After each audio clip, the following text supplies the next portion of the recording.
हम सबों को अनुग्रहित करें। भारत माता की, भारत माता की। कटिहार के ई पावन धरती के हम नमन करिए छिए। आंचकिल साहित्यकार अनूपलाल मंडल, अमर शहीद ध्रुव कुंडू के धरती पर अहाँ सबके अभिनंदन करे छिए।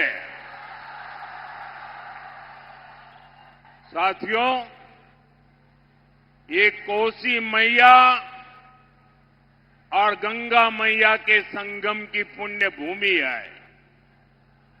इस धरती पर शीतला माता और मां पूर्ण देवी का आशीर्वाद है।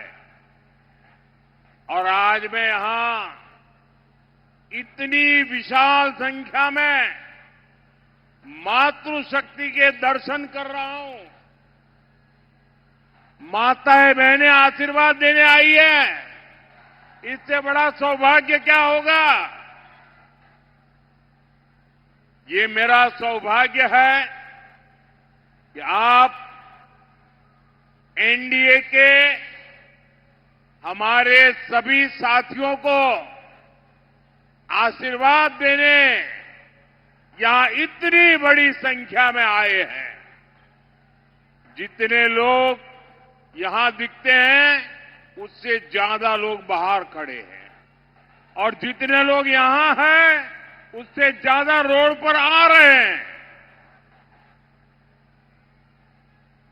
इतनी बड़ी तादाद में जब आप आए हैं तो आपको मेरी एक बात याद रखनी है।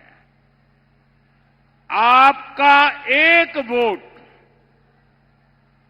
आपका एक वोट बिहार को जंगल राज से सुशासन राज में लाया है। अब आपका एक वोट बिहार को समृद्ध बनाएगा, बिहार को विकसित बनाएगा। बिहार में सुशासन की सरकार इसकी वापसी पक्का करेगा।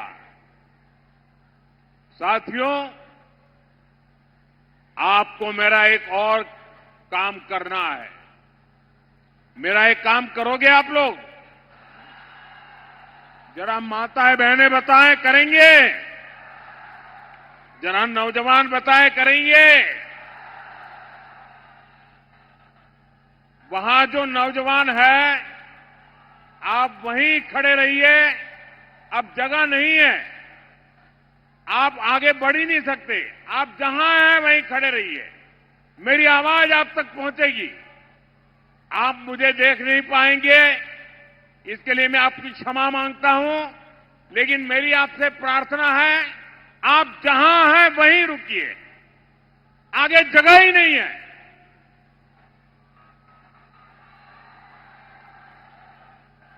मेरा एक काम करोगे?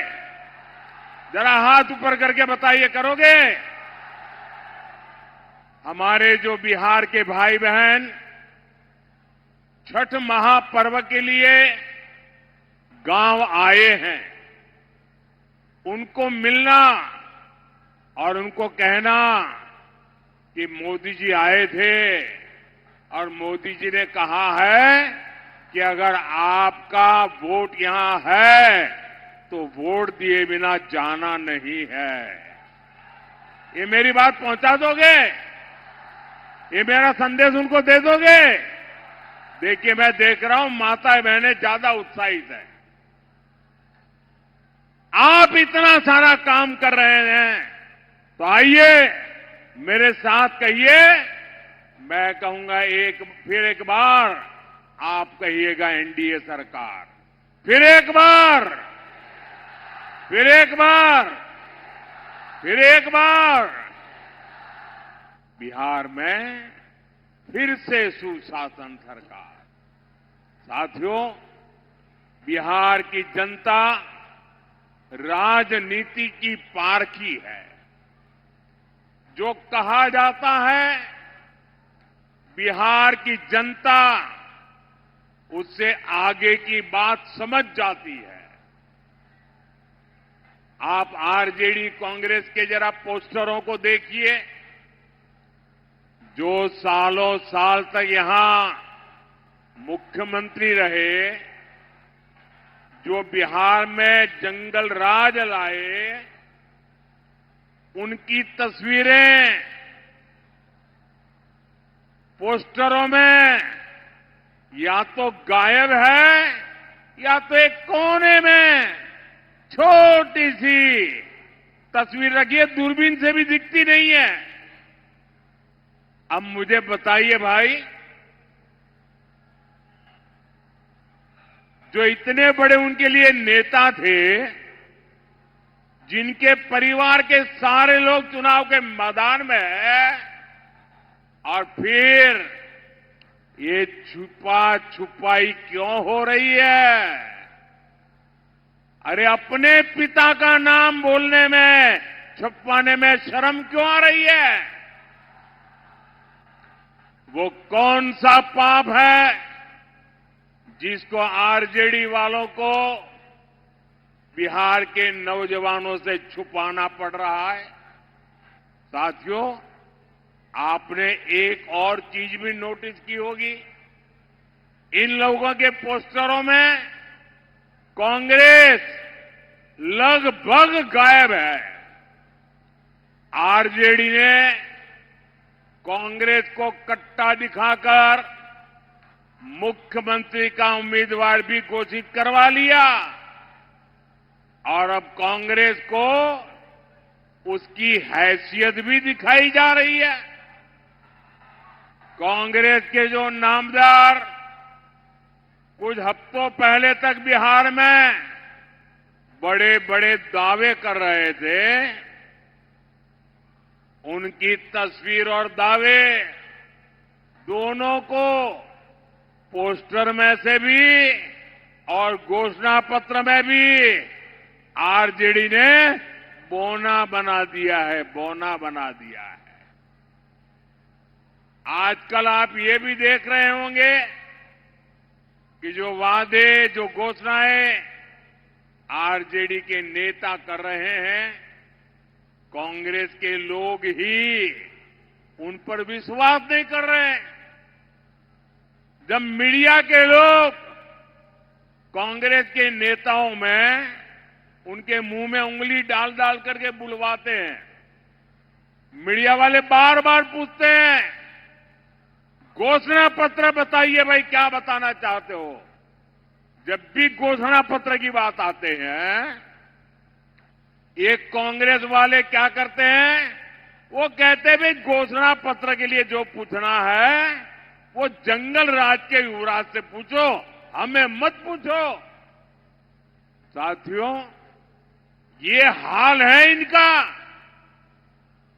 कांग्रेस और आरजेडी के बीच लंबे समय से एक भीषण झगड़ा चल रहा है।